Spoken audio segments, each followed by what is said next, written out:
주의 손을 찾았습니다. 성전을 가까이함이 내게 복이라 말씀하신 주의 말씀 기억하며 날마다 말씀을 사모하고 성령의 은혜를 기대하며 하루 해지는 이 시간에 주의 성전을 발걸음했습니다. 하나님, 오늘도 이 저녁에 예비된 은총을 나리워 주시옵소서. 저희의 찬송을 받으시옵소서. 말씀하옵소서. 예수님의 이름으로 기도하옵나이다. 아멘. 우리 찬송하겠습니다. 주의 친절한 발에한 기세. 박수하며 찬송하죠.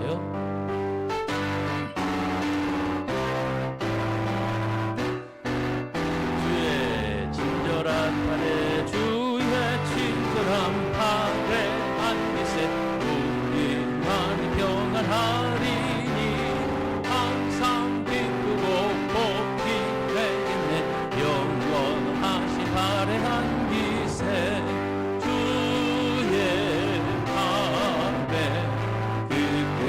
발에 한 기세.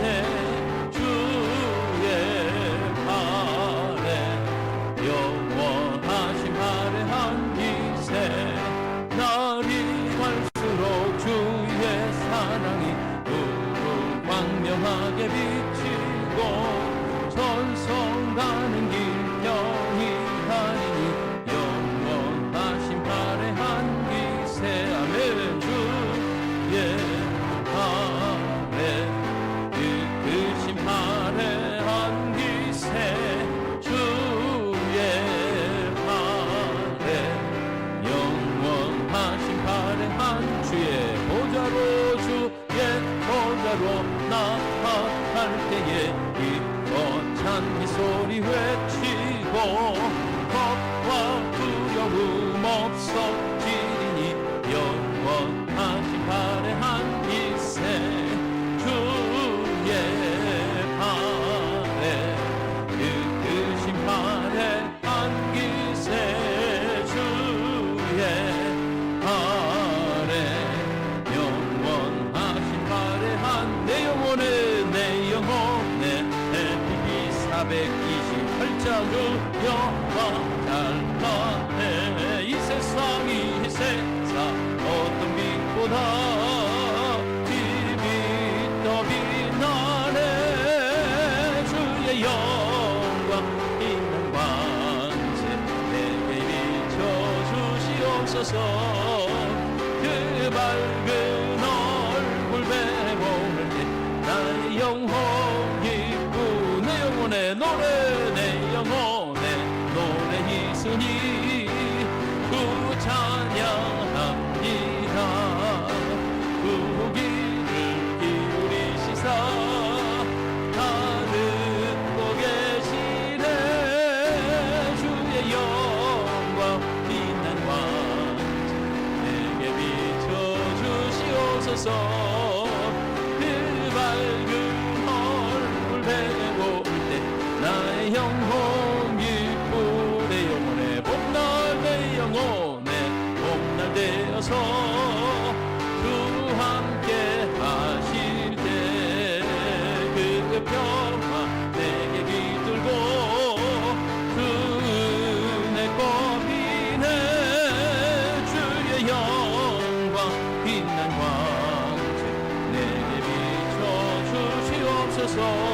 그 밝은 얼굴 배울 때 나의 영혼 기쁘. 내 영혼의 희락이 있고 그 소망 넘치네. 그 예수 복 주시고 또 내려주시네. 주의 영광 내게 비춰주시옵소서. 그 밝은 얼굴 배울 때 나의 영혼 주의 영광 빛난 광채. 주의 영광 빛난 광채 내게 비춰주시옵소서. 그 밝은 얼굴 배울 때 나의 영혼 기쁘다. 할렐루야. 이번 주간에 휴가들을 많이 나가신 것 같습니다. 그 비가 온다고 그러는데 아무튼 기상청은 거짓말쟁이에요. 참 다행이에요. 막 폭우 소식으로 피해가 없고 그래서 막 강원도에서 속초 앞바다에서 사진 찍어 보내더라고요. 그래서 내가 염장지릅니까? 그랬죠. 그런데 우리는 그래도 변함없이 기도의 자리에 오고 또 말씀을 사모하는 여러분들이 있어서 목사가 훨씬 더 좋습니다. 놀아도 교회에서 놀자. 아멘. 예. 자, 우리 찬송 구주의 십자가 보혈로 박수하며 찬양합니다. 구주의 십자가 보혈로 내 씻음 받기를 원하네. 내 죄를 씻으신 주 이름 찬송합시다. 할렐루야 찬송합시다. 찬송합시다. 내 죄를 씻으신 주 이름 찬송합시. 죄악을 속하여 죄악을 속하여 주신 주 내 속에 들어와 계시네. 십자가 앞에서 주 이름 찬송합시다. 할렐루야 찬송합시다. 찬송합시다. 내 죄를 씻으신 주 이름 찬송합시다. 주 앞에 흐르는 생명수 날 씻어 정하게 하시네. 내 기쁨 정성을 다하여 찬송합시다. 할렐루야 찬송합시다. 찬송합시다. 내 죄를 씻으신 주 이름 찬송합시다. 내 주께 회개한 영혼은 생명수 가운데 젖었네. 뜨겁고 순전한 주 이름 아멘. 찬송합시다. 할렐루야 찬송합시다. 찬송합시다. 내 죄를 씻은 주 이름 찬송합시. 내가 매일 기쁘게 술래에게 행함은 주의 팔이 나를 안도하리요. 내가 주의 큰 복을 받는 참된 비결은 주의 영이 함께함이. 다시 한번 내가 매일 기쁘게 술래에게 행함은 주의 팔이 나를 안도하리요. 내가 주의 큰 복을 받는 참된 비결은 주의 영이 함께함이라. 아멘. 성령이 계시네. 할렐루야 함께하시네. 좁은 길을 걸으며 밤낮 기뻐하는 것 주의 영이 함께함이라. 전에 죄 빠져서 평안함이 없을 때 나의 공로 힘입어 그발 아래 엎드려 참된 평화 얻음은 주의 영이 함께함이. 성령이 계시네. 할렐루야 할렐루야 함하시네. 좁은 길 걸으며 밤낮 기뻐하는 것 주의 영이 함께함이. 나와도 다치고 모든 염려하시니 나는 숲의 새와 같이 기쁘다. 내가 기쁜 마음으로 주의 뜻을 행하며 주의 영이 함께합니다. 성령이 계시네. 할렐루야 함께하시네. 좁은 길 걸으며 밤낮 기뻐하는 것 주의 영이 함께함이. 모든 세상 욕망과 나의 모든 정욕은 십자가에 이미 못을 박았네. 어둠 밤이 지나고 무거운 길 벗으니 주의 영이 함께함이라. 성령이 계시네. 할렐루야 함께하시네. 좁은 길 걸으며 밤낮 기뻐하는 것 주의 영이. 성령이 계시네. 성령이 계시네. 할렐루야 함께하시네. 좁은 길을 걸으며 밤낮 기뻐하는 것 주의 영이 함께함이라. 내게 강 같은 평화, 내게 강 같은 평화, 내게 강 같은 평화 넘치네. 할렐루야.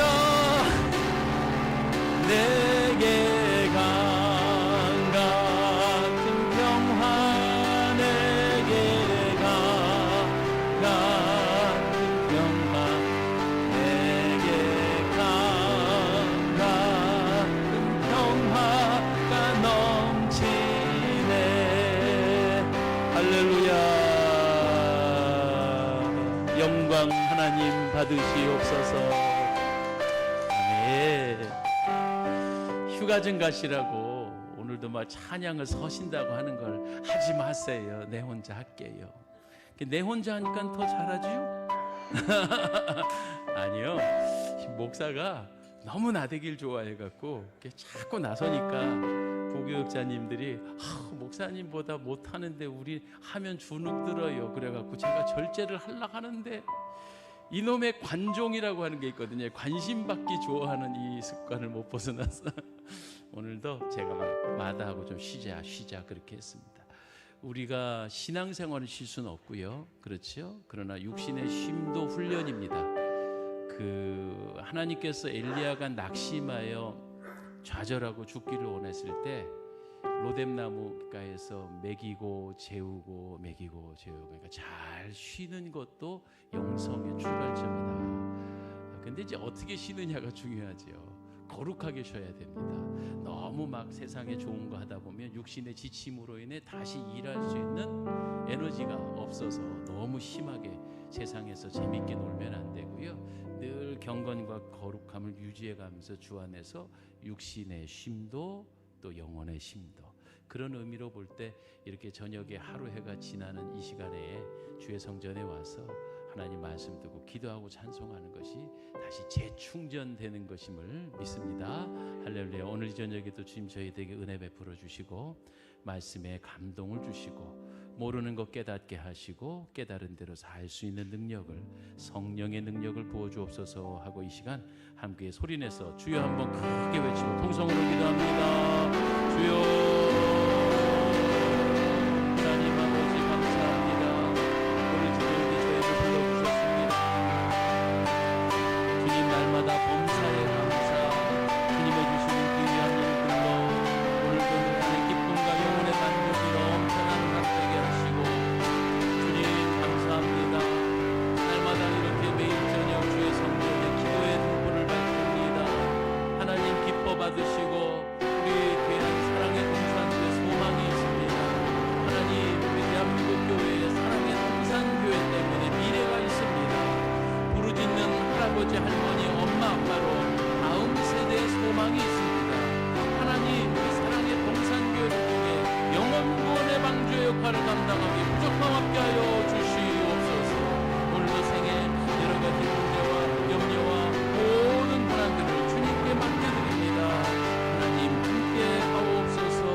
주의 전에 예물 올립니다. 늘 감사합니다. 하나님 감사합니다. 그리스도의 평강으로 주장하시고 하나님을 기뻐하시는 교회 공동체 되게 인도하여 주세요. 성령님 인도하는 집회, 감동의 집회 감사합니다. 기도의 소원에 응답하옵소서. 은혜 베푸신 하나님 감사합니다. 범사에 감사합니다. 은혜 사랑 감사합니다. 주님 사랑합니다. 범사에 감사합니다. 이 믿음의 고백을 하나님 들으시고 보신 줄 믿습니다. 어떻게 사람이 살면서 범사가 다 감사할 일이겠습니까? 그러나 무슨 뜻도 계시고 어려움 속에서도 하나님의 은총이 있는 줄 알기에 범사에 믿음으로 감사하는 주의 귀한 종들의 고백을 기뻐하여 주셔서 정말 감사가 넘쳐나오는 생애로 바꾸어 주실 줄 믿습니다. 영혼이 강건하게 하옵소서. 육신의 질병이 떠나가게 하옵소서. 문제 염려가 사라지게 하옵소서. 하나님 오늘 이 저녁에도 예비된 말씀을 주사 우리에게 깨닫게 하옵소서. 예수님의 이름으로 기도하옵나이다. 아멘. 할렐루야. 오늘은 하루 종일 방 안에 콕 박혀갖고 잠깐 졸다가 또 말씀 준비하다가 잠깐 졸다가 말씀 준비하다가 여태껏 제 방에 있었습니다. 아우 얼마나 좋았는지 모릅니다. 어떻게 찾는 분 부르는 분 없고 가끔 내가 누구라고 말하기엔 이 자리에서 화면이 나가기 때문에 말씀은 못 드립니다마는 복된 교회 이재정 목사님이 속초에서 사진 찍어 보내며 좋지 하고 약을 올려서 염장 지릅니까? 그렇게 했던 얘기를 내가 어떻게 이재정 목사님이라고 말씀할 수 있겠습니까? 예. 그런데 정말 행복했습니다. 그래갖고 막 앞으로 주일 설교 준비도 거의 탈고를 했고 그 다음에 다음 주에 또 제가 말씀 인도를 계속 해야 되니까 약간 쫓기는 마음이었는데 오늘 한 10시간 이상 책상머리에 앉아있으면서 싹 준비를 해갖고 이제 난 내일부터 그냥 놀면 돼. 그런 생각이 들었습니다. 제가 신학교를 들어갈 무렵에 아버님은 아직도 믿음 생활이 입문 단계였고 아들에 대한 기대감이 있어서 야 이놈아 공부를 못하면 아니 공부 잘해서 육사 가라니까 어디 신학교를 간다고 그러냐. 공부가 못해 자신 없으면 뭐 부사관 가면 그것도 참 영광스러운 일이 나라를 위해서 남자가 막 이런 식으로 하셨거든요. 이제 신학교를 가고 또 여러 가지 준비를 하는 과정에서 아버지가 저에게 하는 말씀이 있어요. 그건 제 며느리도 들었어요. 저 녀석은 꿈만 먹고 사는 애다. 그러니까 현실 감각이 없다. 이런 말씀 주로 하셨거든요. 그도 그럴 것이 뭐 전도사 생활 전담해봐야 18만 원 받았고요. 11조하고 헌금하면 10만 원 남는데 첫 아이가 태어났는데 생계비가 모자라더라고. 그러니까 이상주의자죠. 지금 뭐 우리 부교육자님들도 넉넉하지 않은 것 제가 잘 알지만 어쨌든 우리 때도 그랬어요. 그 나름대로에. 그런데 어제 말씀을 이어서 연결해 생각하면 너무 넉넉하지 않은 게 축복이더라고. 꼭 한 5% 정도 모자라더라고. 그러니까 기도하게 되더라고. 하나님 내일 모레는 이런 일이 목돈으로 들어가는데 좀 도와주세요 하는데 그냥 내가 능력 있어가고 뽕뽕 써대는 거하고 그 절박한 상황에서 이상한 도움의 손길로 먹이실 때 하나님이 역사하신다는 걸 체험하게 하는 거하고 그래서 모자란 게 축복이더라고요. 할렐루야. 왜 삼손이 망했을까요? 어제 말씀 그대로 생각하. 실패를 겪어보지 못했어요. 실패를 겪어보지 못하니까 하나님 앞에 엎드리는 걸 몰랐어요. 자기 힘으로는 뭐든지 다 해낼 수 있다고 여겼어요. 그래서 하나님의 관계가 멀어지고 말았습니다.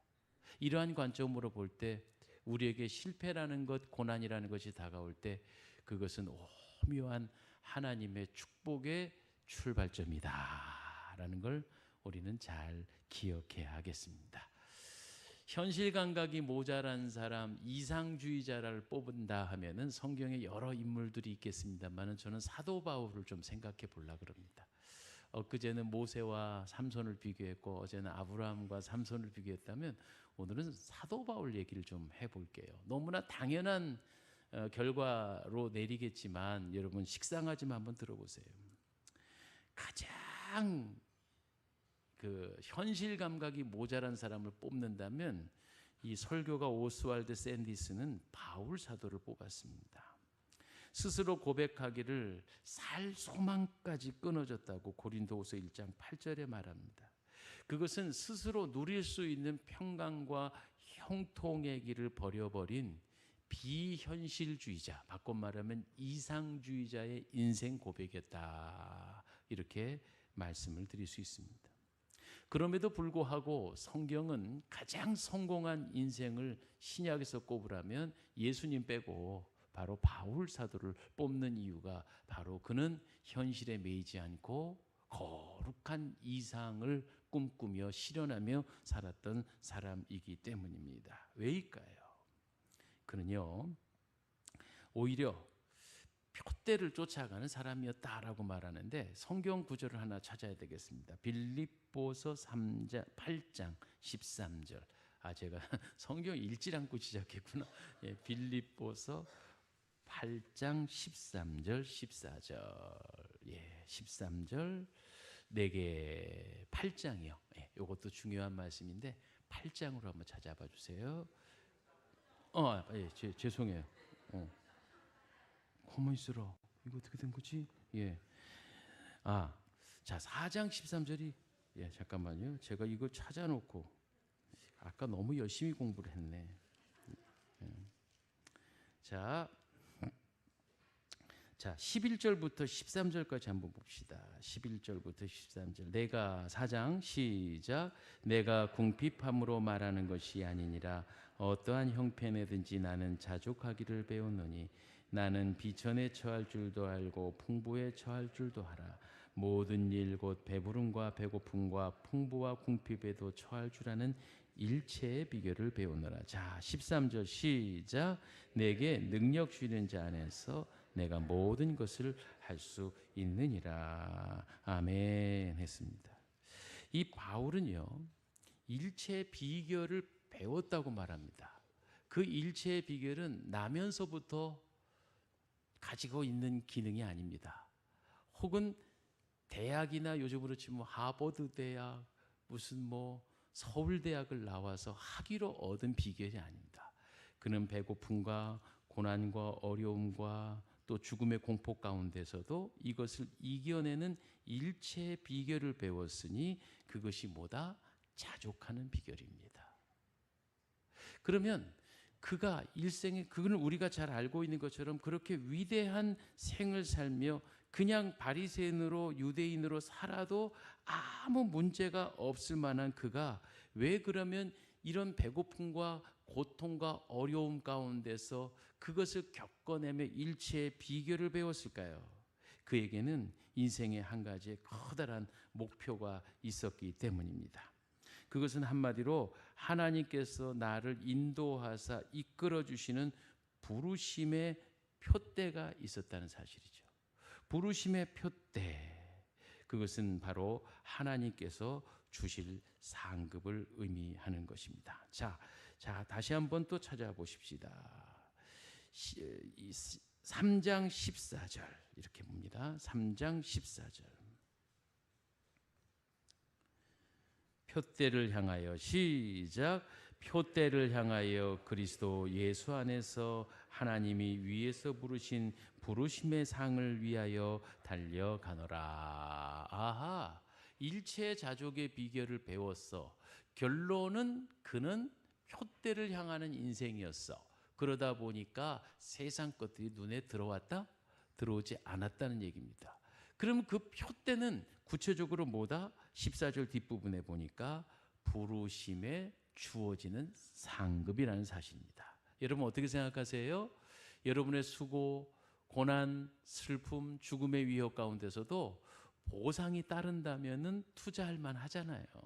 제일 모르겠는 게 뭐냐 하면 이 고생이 이 수고가 어떤 결과를 가져다 주지 못할 때 우리는 불안하지만 사도 바울에게 있어서는 확실한 신념이 하나 있었으니 지금의 이 고생이 고난, 슬픔, 죽음의 위협, 이 달려가는 이 달려감의 수고가 그게 표대인데 표대를 말하자면 상이야, 상급. 사랑하는 여러분, 오늘 성도로 살아감에 있어서 여러분의 수고가 헛되지 않으면 반드시 하나님 아버지께서 부르심에 합당한 상을 주시는 분이신 것을 믿으시기 바랍니다. 우리 모두 그 상에 대한 크기와 내용은 다 알 바 없지만, 그러나 여기 계신 분 한 분도 예외 없이 칭찬받고 상 받으시는 분인 것을 믿습니다. 아멘. 내가 나중에 천국 가서 다 찾아볼 테야. 여러분들이 어떤 상을 받으셨을지 기대가 됩니다.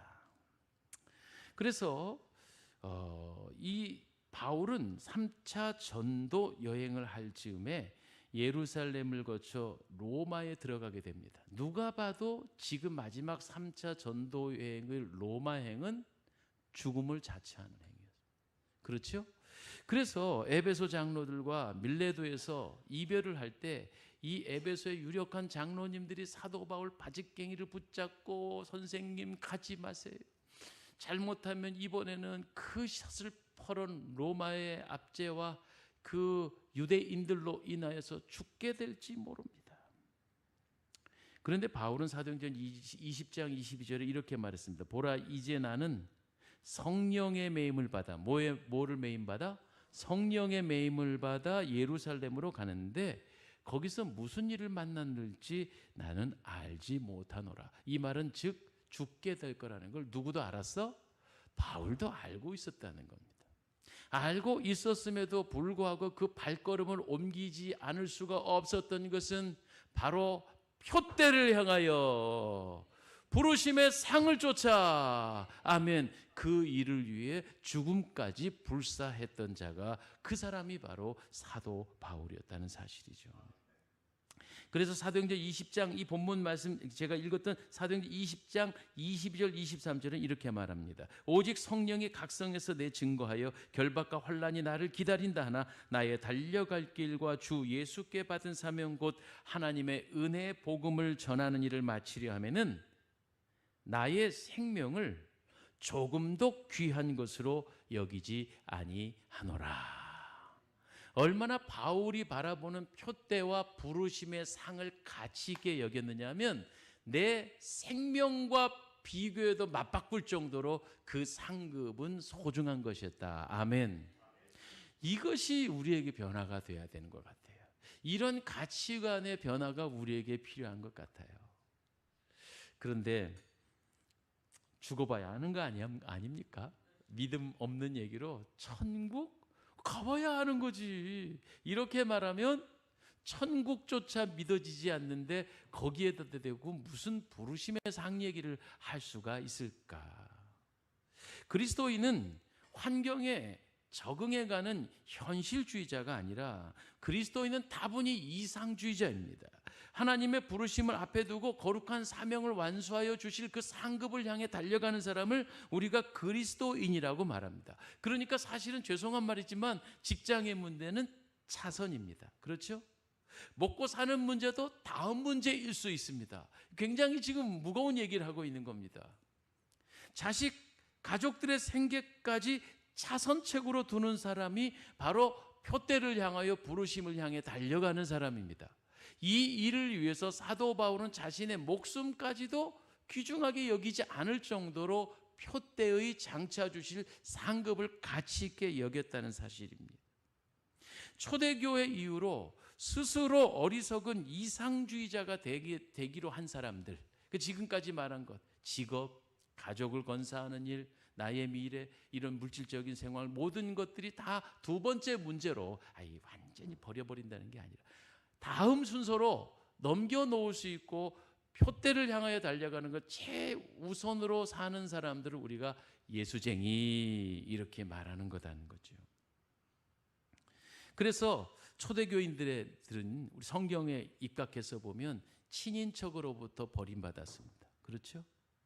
더불어서 사회에서 왕따가 되었습니다. 그래서 신앙을 지키기 위해서 디아스포라 되어 자기의 평생 살았던 고향과 그리고 본토 친척을 버리고 망명까지 해야만 했습니다. 그것을 우리는 흩어진 씨앗들이라고 말해서 신앙을 지키기 위해서 자기 고향을 떠나 유리하는 생활을 한 사람들을 흩어진 씨앗들, 디아스포라 이렇게 말합니다.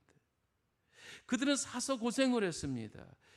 때로는 순교의 제물이 되기까지도 했습니다. 어떻게 이 일이 가능할까? 어떻게 초대교인들에게 이것이 가능했는가? 그들은 현실주의자가 아니라 이상주의자였기 때문입니다.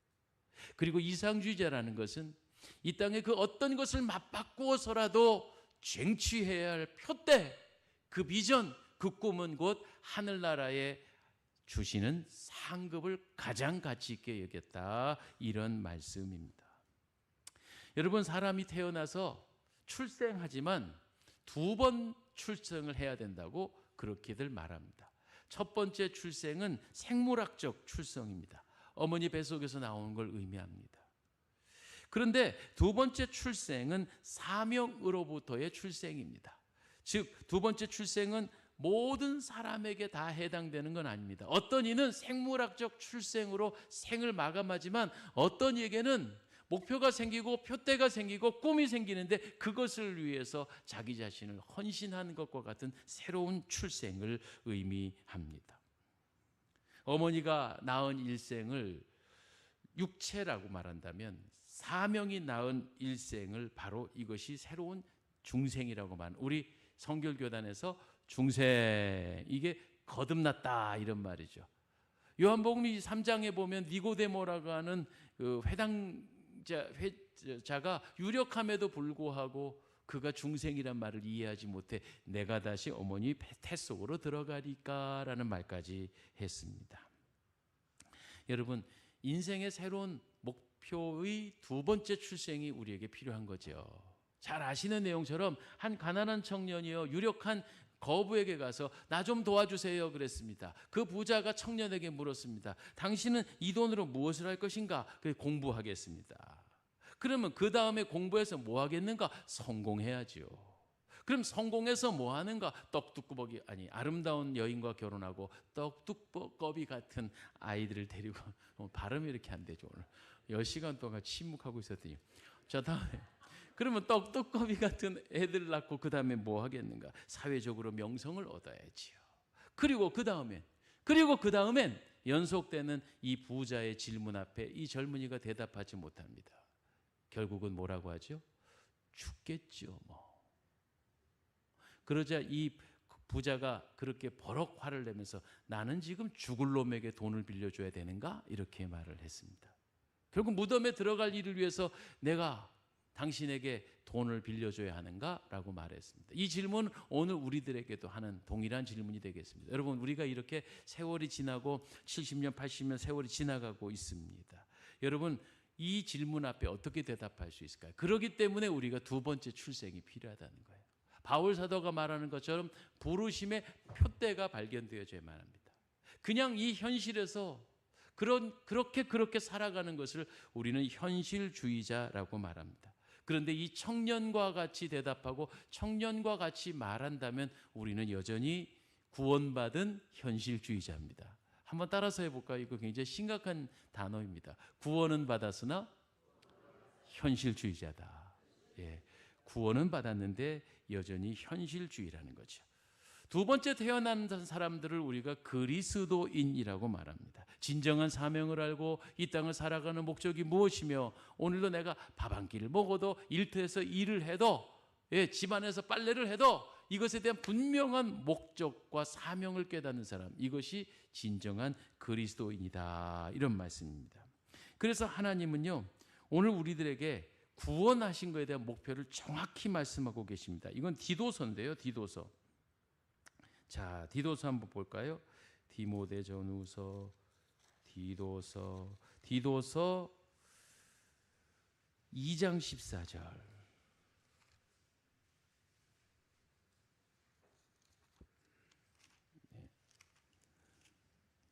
2장 14절 한번 볼까요? 자, 시작. 그가 우리를 대신하여 자신을 주심은 모든 불법에서 우리를 속량하시고 우리를 깨끗게 하사. 자, 이건 구원이죠. 자, 그가 누구예요? 예수 그리스도께서 우리를 위해서 자기 자신을 희생하셨던 거예요. 그래서 우리가 깨끗하게 되고 속량됐대요. 죄가 덜어졌어요. 그러면 목표가 있잖아요. 예수님도 괜히 심심하셔서 우리 구원하신 게 아니라 그 마지막 줄이에요. 선한 일을, 시작, 선한 일을 열심히 하는 자기 백성이 되게 하려 하심이라. 무슨 백성? 자기 백성. 여러분, 일본 여자가 우리나라 남자하고 결혼을 해서 시집을 왔는데 축구 한일전이 벌어지니까 신랑 편도 못 들겠고 결국은 자기네 나라 일본 이겨라 이렇게 되더라는 거예요. 여러분, 그게 뭡니까? 그래서 말하는 게 피는 못 썩여 이런 말 하잖아요.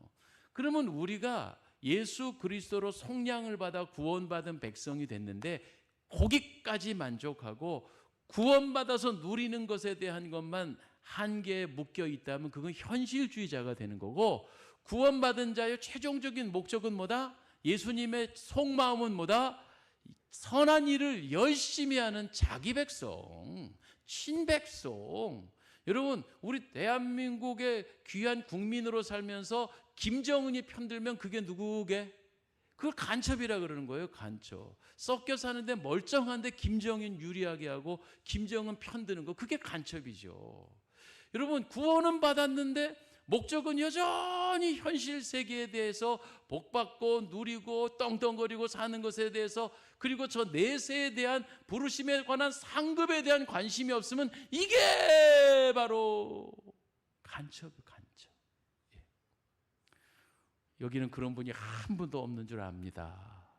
근데 제가 목회를 해보면서 지나온 발자취에 보면 어느 동네 어떤 분은 진짜 간첩이더라고. 그래갖고 세속적인 것에 대해서만 관심이 많아요. 거기에 대해 굽신거려요.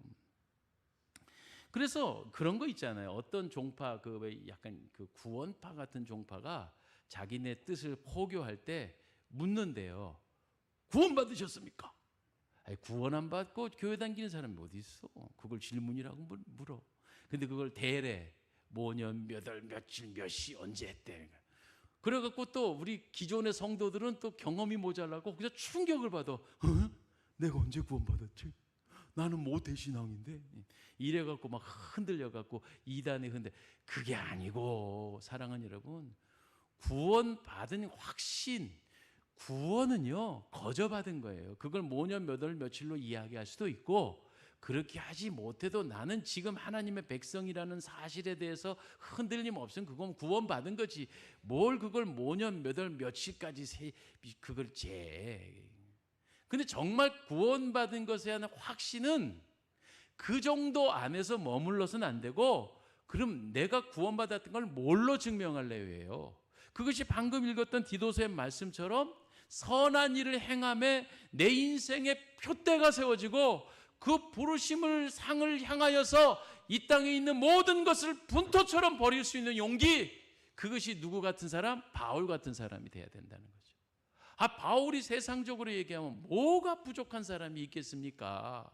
뭐 최고의 학부를 나왔죠. 바리새인 중에 바리새인, 유태인의 유태인이죠. 더구나 예수님을 알지 못했을 땐 자신이 하나님을 믿는 믿음 안에서 자기는 한 개도 잘못한 게 없다고 생각한 사람, 그리고 오히려 예수쟁이들을 잡아 죽이는 일에 선봉에 서서 뛰어다녔던 사람이 바울입니다. 세상적으로 보면 바울에게 굽신거리고 심지어는 로마 시민권자였기 때문에 같은 유대인들끼리도 바울을 볼 때 무서워 벌벌벌 떨 정도로 대단한 사람이었다고요. 어디에서? 현실 세계에서. 그런데 그가 예수를 인격적으로 만나고 나서 표대가 바뀌게 된 겁니다. 그리고 관심이 달라졌습니다. 장차 올 저 하늘나라의 상급을 바라보니까 그동안 그렇게 자신이 소중하게 여기고 자랑스러웠던 그런 모든 것들이 바로 한낱 배선물같이 여겨졌다고 하는 이 사고의 전환이, 그게 그리스도인이 되는 거다 이 말이에요. 구원은 당연히 받는 거고 은혜로 받는 거지. 여러분, 정말 아멘 한 그 순간부터 이미 우리는 구원을 받았어요. 그게 막 충격적인 신비한 경험을 통해서면 더 기억에 많이 남겠지. 그러나 모태신앙이 됐든 저같이 후태신앙이란 말이 있나요? 그런 말이 있나요? 아무튼 그렇게 됐든 우리 구원받는 거 확신하잖아요. 오늘 우리가 지금 죽어도 천당 가잖아요. 그런데 보면은 거기에 머물러서 만족을 해. 천당 가는 건 가봐야 한대. 여러분, 하늘나라 상급이 귀하지가 않아. 가슴 아픈 얘기지만 제가 지난번에 누구예요? 최석봉 목사님 설교 때, 아니 최석봉 목사님 맞나? 방재길 목사구나. 방재길 목사가 그러고도 밥이 넘어가 막 이런데 너무너무 찔리고 힘든 거예요. 여러분, 내 자식이 좋은 직장 대기업의 연봉이 얼마다라는 것만 기대하고, 그리고 그것에 대해서 기도하고, 목사님 기도해 주세요. 아니, 제가 그렇다는 얘기예요. 그랬지. 우리 애가 천국 간다 또 치자. 그 정도 신앙은 되는 것 같아.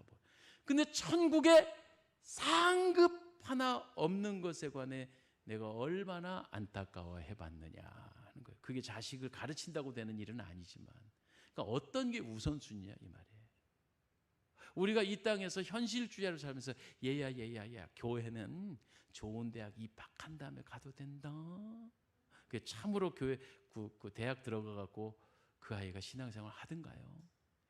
여러분, 정말 우리는요, 말로는 내가 예수쟁이요 그리스도인이요 하지만 구원받은 데 머물러 있어요.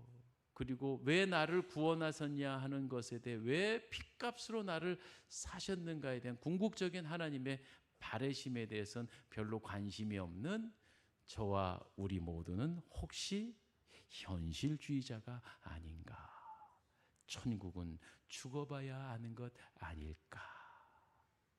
이런 단계에 머물러 있지는 않는지요? 삼손의 얘기로 돌아가 보겠습니다.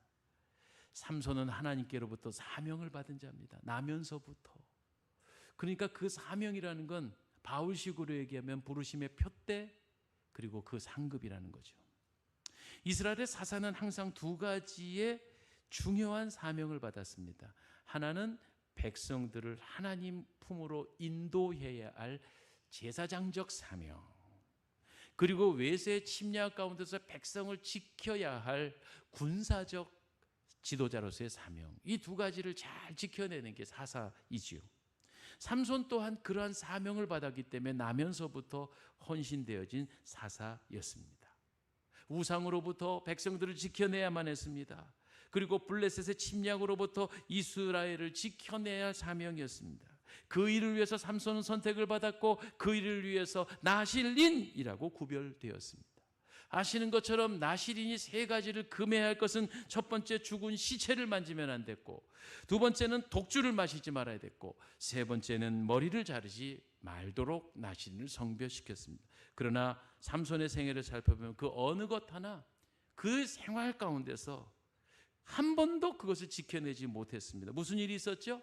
죽은 사자를 찢어 죽이고, 그 다음에 그 사자의 시체 속에 있었던 석청, 이른바 벌꿀을 먹어다가 자기도 먹고, 혼자 먹기 찝찝하니까 이 죄라는 건 전염성이고 공범성이 있으니까 자기 부모님한테 가, 어머니 이거 참 좋은 건데 내가 구해다 왔습니다 하고 같이 범죄를 하게 만든 거예요.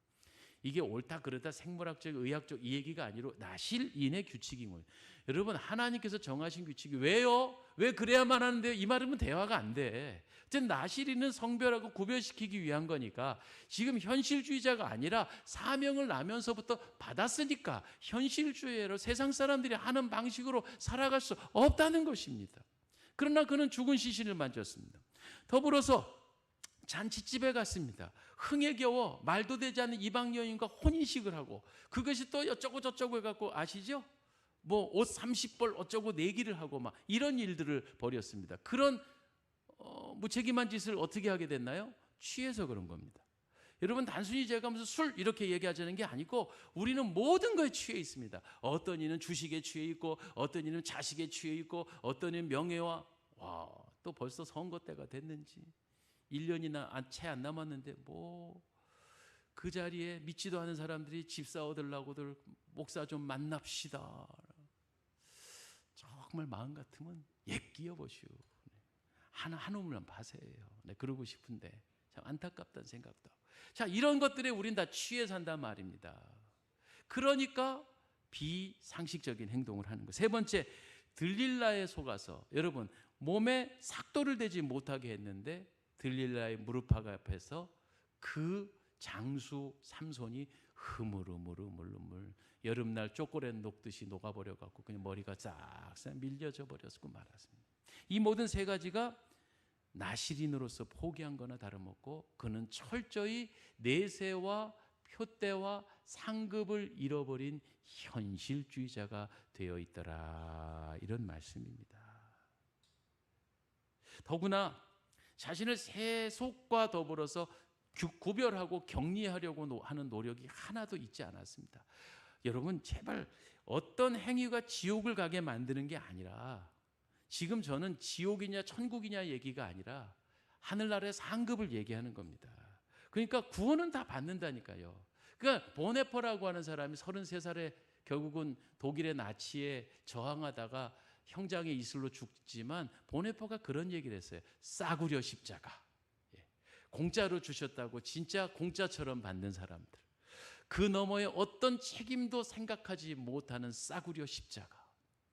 그러니까 이럴 때 어떤 말이냐면 그게 결국은 박영선 목사의 하나님의 열심히 선 책에서는 빤스바람의 구원이라고 표현했습니다. 같은 말이에요. 표현이 좀 거친 뿐이지. 왜 빤스바람의 구원이다라고 말을 하냐면, 저도 기억이 나요. 어릴 적에 흑백 진공관 텔레비전에 어느 해인지 77년도인가 74년도인가 그 서울 종로 일가에 있는 대연각 호텔 화재 사건이 났고, 그게 크리스마스 이브였어요. 12월 24일 날 왜 예수님 탄생하는 크리스마스 이브에 남녀들이 호텔에 가서 외박을 하냐고, 왜 그래야만 하냐고. 그런데 불이 났습니다. 사람이 막 그냥 불이야 하고 막 불길에 자기를 피하느냐고 뛰어내리면서 막 떨어지는 걸 그 리얼하게 텔레비전 화면으로 막 찍어줬어. 요즘은 모자이크라도 하지 옛날엔 그런 게 없었던 것 같아. 근데 그때 군용 헬리콥터가 이렇게 막 날아가. 그래가지고 사람을 이렇게 건져가지고 이렇게 딱 찍어가지고 가는데 아가씨가 빤스만 입고 있더라고. 죄송해요, 좀 이 표현이 거칠어서. 근데 그건 제 표현이 아니고 박영선 목사가 책에 낸 얘기니까. 예. 자, 생명을 건졌잖아요.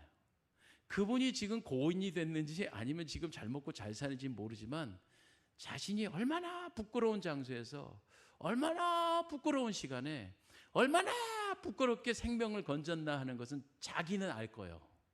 얼마나 부끄러운지. 여러분, 구원받은 게 기본이 아니라니까. 구원받는 것으로 우리 인생의 성도의 삶의 끝이 아니라니까. 구원받았어요. 몇 년 몇 월 며칠에 받았어요. 그것도 몰라요. 그게 아니고 우리에게 진정한 질문은 구원받은 다음에 그 다음에 뭔데? 이렇게 묻는 거예요. 하나님이. 선한 일을 하게 만들고 부르심의 표대를 향하여 다른 가치 있는 모든 것들이 분토처럼 여겨져 심지어는 순교로 목숨을 바꾸는 것까지. 그래서 하늘나라의 상급이 너무나 귀하기 때문에 이 귀한 것을 위해서는 내가 이 땅에서 누릴 수 있는 모든 것들을 분토처럼 여긴다 그랬어요. 왜 골프 치는 게 왜 지옥 가는 일이겠으며, 여러분 왜 권력의 탐욕을 갖는 게 그게 지옥 갈 일은 아니지. 근데 적어도 임재교에게 있어서 골프는 위험한 것 같아, 제가 볼 땐. 왜? 그것 때문에 지옥 가는 이유가 아니라 성도들이 불편하다잖아. 여러분 이 마음 아시겠습니까? 제가 만약에 서울 압구정동에 5,000명 모이는 담임 목사면 나 당연히 골프 치지. 그분들은 그렇게 해야 대화가 되고 그래야 전도가 되니까. 근데 우리는 아니거든요. 분별을 해보면 알잖아요. 어떤 행위가 흑백 논리로 딱 자르는 게 율법주의고, 이건 하나님 앞에 더욱더 거룩한 성결한 부분에 대한 율법이 아니다, 이런 말입니다. 하다못해 제가요, 만약에 무슨 뭐 쫄쫄이 바지를 입고 다녀. 근데 그게 불편하시면 그건 내가 당신한테 죄 짓는 거예요. 바울이 말하잖아요. 우상에 바쳐진 고기를 먹는다고 지옥 가는 거 아니다, 이 말이에요. 근데 적어도 당신의 스승인 바울이 우상에 바쳐진 재물을 먹을 때 연약한 자가 쓰러진단 말이에요. 그리고 본받고 그대로 한단 말이에요. 그래도 되는 것처럼 된단 말이에요. 그게 안타까운 거지. 이게 지옥 가고 천국 가는 문제가 아니기 때문에 그렇다 이런 말. 왜 바울은, 자, 왜 사사는, 삼손은 사사잖아. 사사가 그렇게 하면 어떻게 두 가지의 사명을 감당하냐고. 우상 숭배와 사회적인 더러운 문화로 오염되는 일을 어떻게 자기가 말할 거냐고. 그리고 어떻게 블레셋과 친밀을 맺고 사돈 간에 맺으면서 블레셋이 쳐들어오는데 그걸 막아낼 거냐고. 그걸 다 포기했기 때문에 삼손이 잘못됐다는 거지, 지옥 같다 이런 얘기를 하자는 건 결코 아니더라 말입니다. 곰곰이 책을 읽다 보면 그런 생각이 들어요. 아니, 아무리 미련하고 멍청하고 뭐 잠이 들면 업어가도 모른다고 그래도 어떻게 지 머리를 깎는데 잠이 안 깼을까? 그렇다고 요즘처럼 무슨 바리깡이 좋아서 드르르르 깎이는 것도 아닐 거고, 그 당시엔 스그 하는 거. 그런데 머리가 씹히는데도 어떻게 안 깼을까? 왜 안 깼을 것 같습니까? 내가 답을 안 내릴게요. 여러분 답 내려보세요. 취했으니까 그런 거예요. 그게 비극이라는 거예요. 그래서 눈알 뽑히고, 그래서 소나 끌고 있는 연자매를 끌고, 그게 이 삼손의 비극이 아니겠느냐. 이렇게 삼손은 구원받아 선택된 사사의 길을 저버리고 지독한 현실주의자로 넘어 살았다. 그 너머의 세계에 대한 어떤 연민도 희생도 하지 않았던 사람이다 하는 거예요. 여러분, 예수님이 공생애를 시작할 때 어떤 사람이 만약 이겁니다. 막 열심히 공부하고 애쓰고 드디어 내가 딱 어떤 위치에 올랐다. 그럼 이제 그것을 써내려가는 아주 멋있는 표현들이 있을 거 아닙니까? 근데 삼손이 이제 수태고지가 끝나고 드디어 공생애를 시작합니다. 사사로서의 공생애. 사사로서의 공생애를 시작하는 첫 페이지 첫 줄이 뭐라고 써 있나 한번 찾아보세요. 사사기서 14장 1절입니다. 이게 공생애를 시작하는 삼손의 첫 기록이라니까. 읽어봅시다. 시작. 삼손이 딥나에 내려가서 거기서 블레셋 사람의 딸들 중에 한 여자를 보고 반하여 침을 질질질질 흘리며 어떻게 저 여자를 꼬셔볼까 거짓하고 있었단 말이에요. 누가? 사사가. 사사의 공생애가. 여러분, 물론 저도요 여자 좋아해요. 제 눈에도 이쁜 거 안 예쁜 거 보여요. 근데 제가 목사잖아요. 내가 한 가정의 가장이잖아요. 내가 아이들의 아빠잖아요. 그래서 내 마음속에 진옥 씨가 들어있지 않고 영애 씨가 들어있으면 나는 다 포기하는 거잖아요. 여기서 영애라 하는 것은 산소 같은 여자 이영애를 말하는 것입니다. 제가 총각 때 젤로 좋아했던 연예인입니다. 근데 제가 장가를 간 이후부터는 진옥 씨 이외에는 이 속에 들어있는 게 없단 말이에요. 근데 그것을 포기한 순간 나는 전도사로서, 당시를 기준으로 해볼게요. 전도사로서 포기하지, 제자들에게 제자들 배신하지, 내 새끼 배신하는 거지, 내 부모님께 실망 주지. 뭐냐고. 근데 삼손은 지금 사사로서의 그 위대한 소명을 나면서부터 받아놓고 하는 짓이 공생의 첫 줄이 여자한테 눈이 팔려져 있는 것입니다. 그의 공생의 일 시작은 여자와 함께 시작되었습니다. 예수님의 공생애와 얼마나 대조되십니까? 물론 예수님은 당신이 하나님이시니까 그렇다 쳐도 어쨌든 육신을 가지신 분이에요. 예수님의 공생애는 40일 광야에서 금식 기도로 출발하셨습니다. 저는 그렇게 해보지 못했는데 부끄럽게도 제 동기 목사님은요, 결혼한 날 기도원 가서 부부가 금식으로 일주일 보내고 왔대. 그분은 지금 정말 훌륭한 목회를 하고 계세요. 서울에서. 진짜 여러분, 내가 예수 믿었다, 나 천당 간다, 여기에서 하지 말고 그 이듬해 주신 하나님의 나를 향한 기대감, 자기 백성이 되게 한다.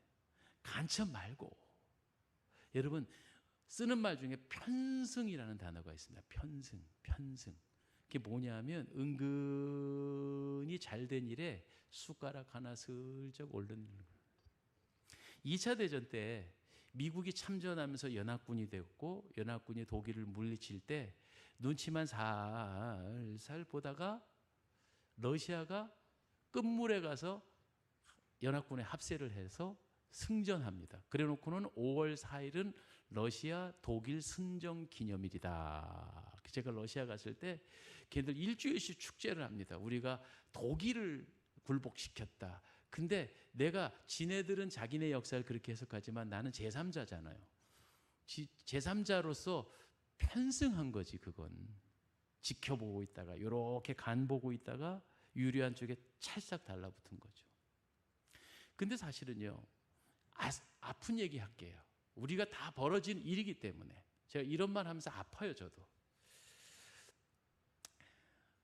신앙생활은 쥐뿔도 안 하다가 어떤 그 행운인지 저주인지 모르지만 길게 봐야 된다 그랬잖아요. 인생은. 그러니까 인생은 대서사시고 장거리 경주니까 지금 요 순간을 얘기할 수는 없는데 현대인들이 심지어는 목사인 저까지도 지금 그 사람이 누리고 있는 어떤 권력, 어떤 부 이런 것들로 그 사람이 대단히 신앙이 좋은 사람처럼 추대받고 둔갑되어져서 심지어는 교회 안에 직분도 무난하게 얻고 그리고 간증하러 다녀. 이걸 우리가 어떻게 설명을 해야 되냐고. 왜? 그게 현실주의에 매여 있는 거지. 어찌 보면 여러분 현실 안에서 재주가 좋아서 얻을 걸 다 얻은 사람들이 상당히 비이상주의일 수가 있어요. 연예인들도 시컷 뭐 잘 나가고 뭐 하나님 근처도 안 갔던 친구들이 나중에 인기 떨어지면 간증 시작하러 다닌다. 그게 바로 편승이란 단어인 거예요. 예. 그래서 정말 우리가 우리 공동체 안에 쏙지 말아야 될 게 뭐냐면 단순히 사회적인 기준으로 돈 많고 뭐 사회적인 기준. 제가 알아요. 저는 군인 가족이었어요. 위관급이 영관급 되려면요 당시에도 2천만 원 뇌물 필요했고요. 영관급이 스타 되려 그러면 몇 억씩 뿌렸어야 될까 말까 한 시절이 있어서 옛날에 5공화 시절에. 그런데 본인이 사단장 됐다면서 신앙이 어떠고 저쩌고 하기에는 우리 다 아는 사람들끼리는 부끄럽지 않나? 네. 예. 그렇잖아요. 그러니까 지금도 마찬가지예요. 사회적인 문제를 일으킬 때 보면 그분이 신앙 좋은 사람이래. 그런데 사회적으로 들켜가지고 망신을 당하는 걸 보면 신앙인이면 그렇게 할 수가 없는 건데 말이죠. 그러니까 우리는 자꾸 여기에 쏘가 넘어가고 있는데 현실주의에 벗어나지 못하고 있는 폐해다 이렇게 말씀을 드리겠습니다. 꼭 세상적인 기준으로 성공했던 것만으로 신앙생활 잘한다 하는 논리, 그 논리 공식은 없습니다. 그렇죠?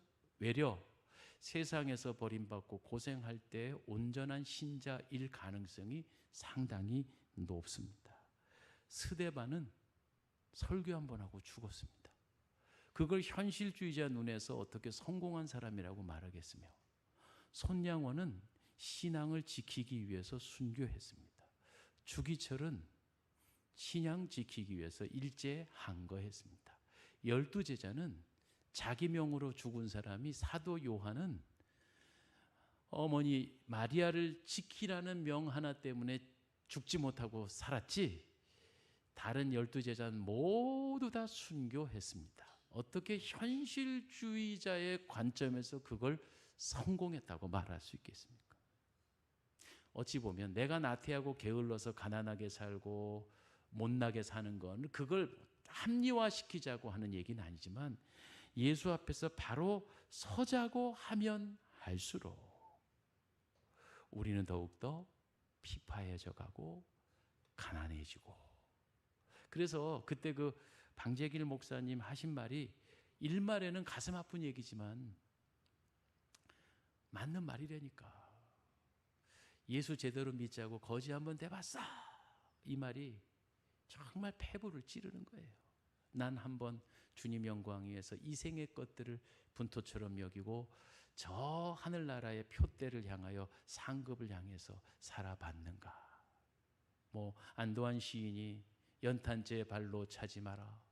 너는 언제 한번 누구에게 뜨거운 적이 있었냐, 이런 말이 있었던 것처럼 내가 이왕에 일평생 예수 믿으면서 한번 주님 위해서 손해보고 핍박받고 순교까지는 아니더라도 그렇게 한번 나의 피해를 감수해 받는 줄 있느냐, 이게 과연 우리가 그리스도인이냐라고 말할 수 있겠느냐 말입니다.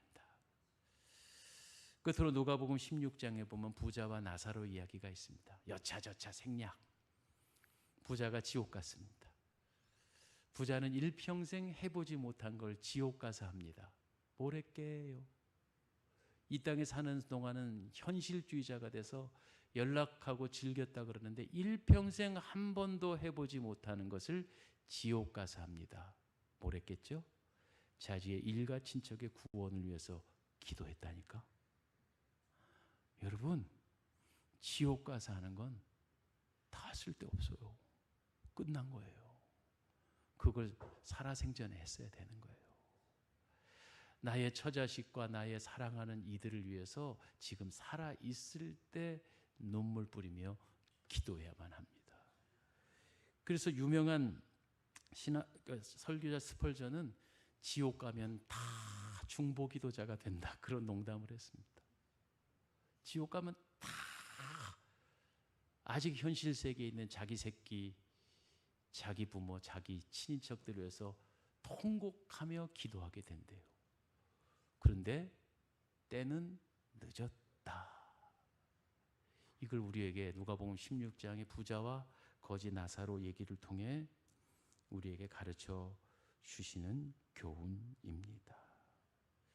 구세군의 창시자 윌리엄 부스는 참된 그리스도인을 만들매 정말 하나님 할 수만 있다면 모든 그리스도인들에게 지옥의 광경을 5분씩만 보여주셨으면 좋겠다, 이렇게 남겼습니다. 그렇죠? 이 목사들 만들 때 적어도 이 목사 안수식쯤에 그날 밤에 하나님께서 다 5분씩 지옥만 보여줬으면 좋겠고, 우리 귀한 성도님들이 구원 그 너머에를 깨닫게 하기 위해서 그 너머의 세계를 5분만 볼 수 있게 된다면 우린 좀 더 진지하게 살아갈 수 있겠다는 생각이 듭니다.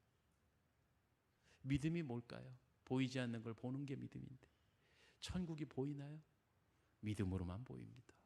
믿음이 없으면 지금 이 땅에서 현실주의자로 살게 되는 것.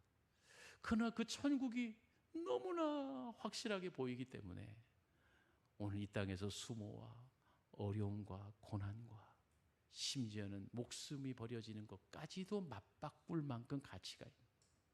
그래서 마태복음 13장에 보면 천국의 비유에 값진 진주를 발견한 사람이 모든 것을 다 팔아서 그 진주를 구하는 것처럼 오늘 이 땅에 현실주의자들 속에 우리가 섞여 살지만 이러한 가치관에 속아 넘어가지 말고 편승하지 말고 정말 이 가치 있는 이 세상에 있는 모든 것들을 다 희생해서라도 내가 성별된 하나님의 자기 백성, 친백성, 나실인, 사사, 이 사명을 잘 감당할 수 있는 진정한 이상주의자가 되어질 수 있기를 주님의 이름으로 간절히 부탁을 드립니다. 할렐루야.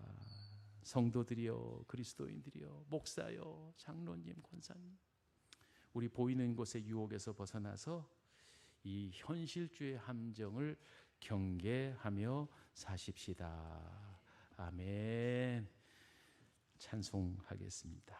아우, 너무 무겁고 진지해서 죄송하네요. 자, 우리 하나님 앞에 새로운 결단과 각오를 주 앞에 드리도록 하겠습니다. 찬송 486장 찬송할까요? 이 세상에 486장 이 세상에 근심된 일이 많고. 예, 됐어요? 피아노 올려주세요. 예.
평안히 쉬리로다. 이 세상에 죄악된 일이 많고 죽을 일 사였구나. 내 주 예수 날 건져주시오니 곧 평안히 쉬리로다. 그 예수의 구원의 은혜로다. 참 기쁘고 즐겁구나. 은혜를 영원히 누리겠네. 고 평안히 쉬리로다. 우리에게 있어서 참 다행스러운 것은 여기 계신 귀한 분들은 세상에 썩어질 것, 곤고하고 죄악 많은 이 세상인 것을 우리가 이미 성령께서 깨닫게 해주셔서 죄 많은 이 세상에 미련이 없이 살아가는 여러분인 것이기 때문에 감사드립니다. 이제 중요한 것은 이 세상이 얼마나 허무한 것인가를 아는데 저 세상의 소망과 상급이 좀 더 기대가 되었으면 좋겠습니다. 가보면 아는 거 말고 너무나 확실해서 내 생명조차도 맞바꿔야 할 만큼 저 하늘나라에 상급받는 일이 내 인생의 표대가 되어지길 원합니다. 자신의 사명을 잊어버려 어리석고 멸망하는 현실주의자였던 삼손과 같이 되어지지 말고 하나님 저마다 우리에게 주신 구원의 이유가 있는데 나를 통해 선한 일을 하는 자기 백성 삼으시고자 하는 그 하나님의 놀라운 계획 앞에 우리가 순응하며 살아서 칭찬받고 상급받는 사람 되기를 소망합니다. 설사 정말 저 하늘나라에 가서 뒤늦게 자식들 위해서 안타깝게 하고 뒤늦게 후회하고 사는 그런 자 되지 말고 나도 누구누구처럼 이상주의자가 될 걸 하고 후회하지 말고 부끄러운 십자가 팬티바람에 구원받는 어리석은 사람 되지 말고 하늘나라에 상급받는 저와 여러분이 되어져야 할 것입니다. 주님 이러기 위해서 성령께서 우리를 도와주세요. 날마다 말씀으로 깨어있게 하시고 하나님 세상에 흩어지지 않도록 나를 쳐서 복종시키며 성결함과 거룩함을 유지하며 살아가게 해주세요. 나를 바라보는 자마다 연약한 성도들이 아무개 목사님만 같이 살자, 아무개 장로님 같이만 살자, 우리 교회의 큰 모델이 되어주시기를 간절히 부탁을 드립니다. 그렇게 살 수 있기를 소망하면서 하나님 도와달라고 이 시간 주여 세 번 외치고 통성으로 기도합니다. 주여, 주여, 주여. 하나님 그리스도인으로 제자로 사사로 목사로 장로님으로 권사님으로 집사로 부르심을 입었는데 나는 믿지 않는 세상 가운데서 이상주의자로 비춰지는가?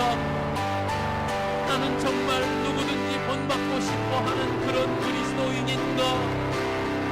이 세상의 소중한 것들 다 버려두고 천국의 상급 바라보며 이 땅에 있는 것을 본토와 같이 여길 수 있는 바울과 같은 믿음을 저희에게 허락하여 주셔서 하나님 우리 사랑의 동산교회가 이 땅에서 편안함을 거절하고 이 땅에서의 아버지여 안일함을 거절하며 하나님 받을 그 천국의 상급을 바라보며 돈나머지 천지에 나가는 귀한 주의 종들 될 수 있도록 주여 인도하여 주옵소서.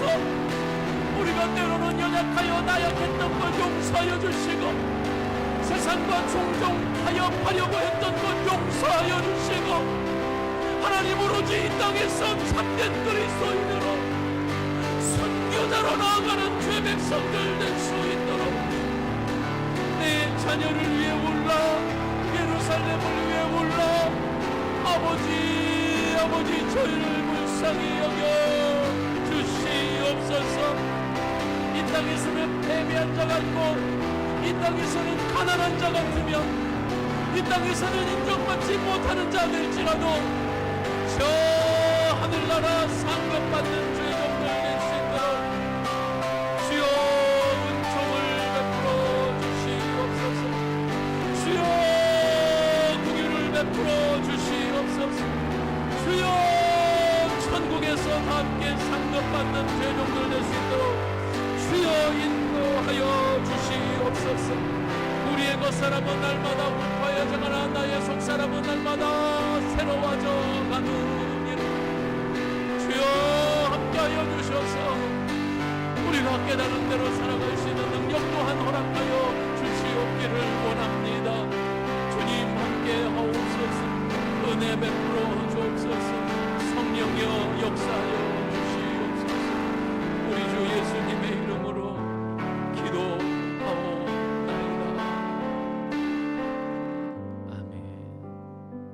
세상에서 내가 가진 것이 너무 많고 세상에서 삼손처럼 거칠 것이 없는 권력과 체력과 그리고 지위를 가졌다 할지라도 이 땅을 넘어 저 하늘나라 천국의 상급을 생각하지 못한다면 멸망하는 사사 삼손과 같을 수밖에 없고, 내가 도대체 요즘 나를 취하게 만드는 게 뭐고 내 정신을 혼미케 하는 게 뭐고 내가 자랑하는 썩어질 이 세상의 것들이 자랑이 되고 나의 인생의 목표가 허무한 이 세상의 것들로 머물러 있는다면 그리스도께서 나를 위해서 십자가 지신 것이 얼마나 허무한 일이 될 것인가.